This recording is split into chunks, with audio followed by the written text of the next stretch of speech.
नमस्कार दोस्तों, यह स्टोरी बहुत ही मोरल है, रोमांचक है और मोटिवेशनल से भरा पड़ा है। तो चलिए प्यार और समय नैतिक कथा के बारे में हम लोग जानते हैं। एक टापू था जहाँ सारी भावनाएं फीलिंग्स रहा करती थी। एक दिन सभी भावनाओं को पता चला कि वह टापू डूबने वाला है। सबने अपने बचाव के लिए नाव का निर्माण किया और वह टापू छोड़कर जाने लगे, लेकिन प्रेम वही रहा। प्रेम आखिरी संभव क्षण तक उस टापू में रुका रहा, लेकिन जब उसे लगने लगा कि अब टापू पूरी तरह से डूबने के कगार पर है और अब वहां रुकने का कोई औचित्य नहीं है, तो वह वहां से निकलने के लिए सहायता खोजने लगा। दोस्तों, उसी समय उसकी दृष्टि समृद्धि पर पड़ी, जो एक बड़ी नाव में वहां से गुजर रही थी। प्रेम ने उसे पुकारा और पूछा, समृद्धि, क्या तुम मुझे अपने साथ अपने गांव में ले चलोगी? समृद्धि ने उत्तर दिया, नहीं प्रेम, मैं तुम्हें अपने गांव में नहीं ले जा सकता। देखो, मेरी नाव में कितना सोना और चांदी भरा हुआ है, किसी और के लिए तो इसमें जगह ही नहीं बची है। कहकर वह आगे बढ़ गई। कुछ देर बाद प्रेम को दम्भ अपनी ही सुंदर नाव में वहां से गुजरती हुई दिखाई पड़ी। उसने उसे रोककर अनुनय भरे शब्दों में कहा, दम्भ, कृपया करके मुझे अपने साथ ले चलो।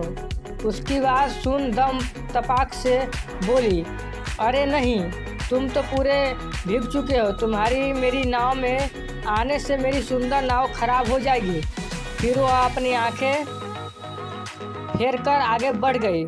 उदासी भी निकट ही थी। दोस्तों, प्रेम ने उससे पूछा तो उसे उत्तर मिला, ओह प्रेम, मैं बहुत उदास हूँ और इस समय अकेले रहना चाहती हूँ।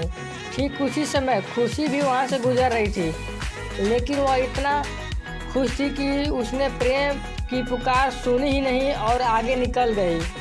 और प्रेम को लगने लगा कि वह इस द्वीप के साथ ही डूब जाएगा और वह अपने अंतिम क्षण की प्रतीक्षा करने लगा। तभी एक गंभीर स्वर उसके कानों में पड़ा, आओ प्रेम, मेरे साथ आओ, मैं तुम्हें ले चलता हूँ। यह सुनकर प्रेम खुशी खुशी उस नाव में बैठ गया। उसने ये तक नहीं पूछा कि वे कहाँ जा रहे हैं और उसे ले जाने वाला कौन है। सूखी धरती पर पहुँचने के बाद उस गंभीर आवाज़ ने प्रेम को वहाँ छोड़ दिया और अपने रास्ते पे चला गया। कुछ देर राहत की सांस लेने के बाद प्रेम को यह एहसास हुआ कि जिसकी सहायता से उसकी जान बच पाई है, उसके बारे में उसे तो तक भी पता नहीं है कि वह कौन है।